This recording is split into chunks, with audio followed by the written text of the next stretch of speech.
Eugene wrote in today, and I love it, man. He's challenging me, and I think that's healthy and wonderful, and should make for good conversation and discussion. So Eugene writes in, he says, "Hi, Zach.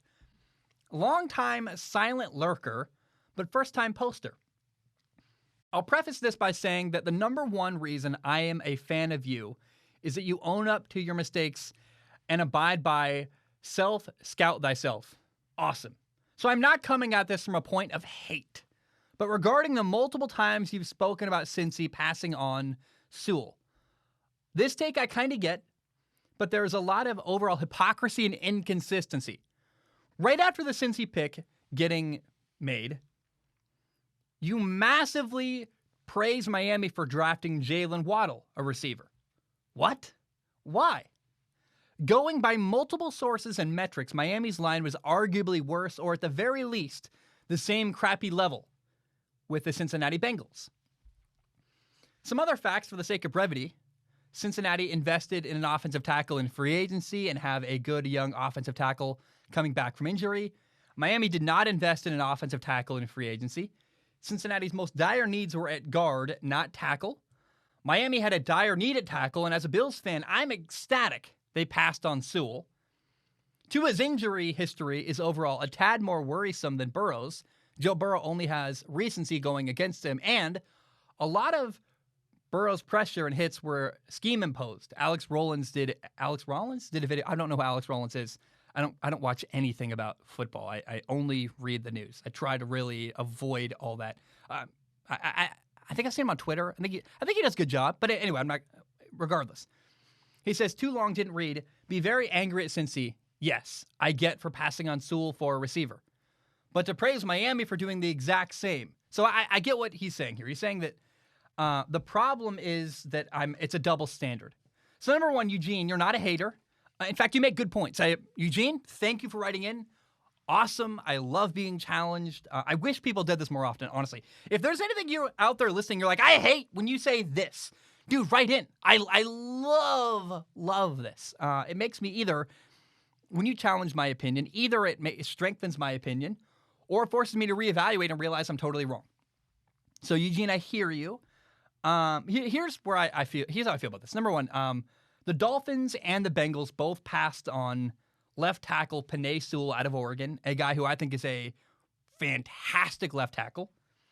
And instead, they drafted wide receivers. They didn't focus on the offensive line. They drafted receivers. The Bengals drafted Jamar Chase from LSU. Miami drafted Jalen Waddle from Alabama.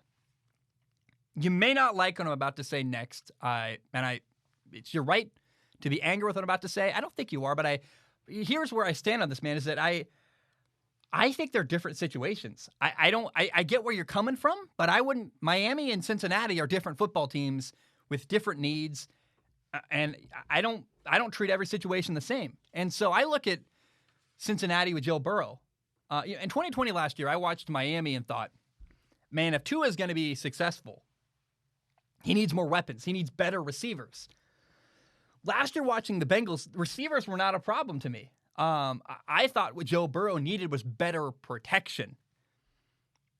And to be clear, everyone can always use a good receiver. Every team can always use a good left tackle. Both are great and both are something you can use and are valuable to a team. But Joe Burrow got hit a ton last year. And he got hurt, had a season-ending injury. That's not good. So I made a video about this, and I want to kind of reiterate. It's weird to be critical or concerned about the Jamar Chase pick because Cincinnati got an amazing player. Jamar Chase is going to score touchdowns and be fun to watch and I think help Joe Burrow a lot. I'm not saying it's a disaster nightmare pick. My initial reaction was I hated it. My second reaction, I made a video about it, was I played my initial reaction. Then I went, okay, but I get it. It's going to be good. Here's the problem. If Joe Burrow gets hurt again, it's a really bad look to draft a receiver over a left tackle. That's what I'm saying. That's where I'm coming from. The Bengals drafted another guard, and they did some good stuff in the draft. I think what would have been the worst case scenario is Cincinnati drafted no offensive lineman. Then I'd be like, what are you doing? They didn't do that. They're trying. But passing on Penei Sewell could be a really bad look if Joe Burrow gets hurt again. Jamar Chase is fun and flashy, going to score a lot of points and be exciting.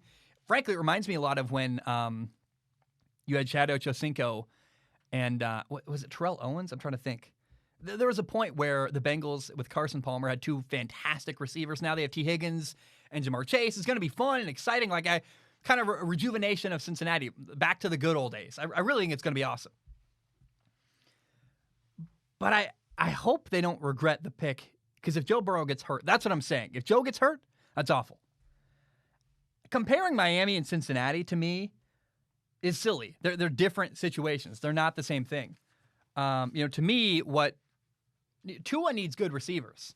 Joe Burrow can elevate any receiver he plays with. I think Tua, the harsh reality, I love Tua as a person. I think Tua needs good receivers to help elevate him. Joe elevates receivers. Receivers elevate Tua.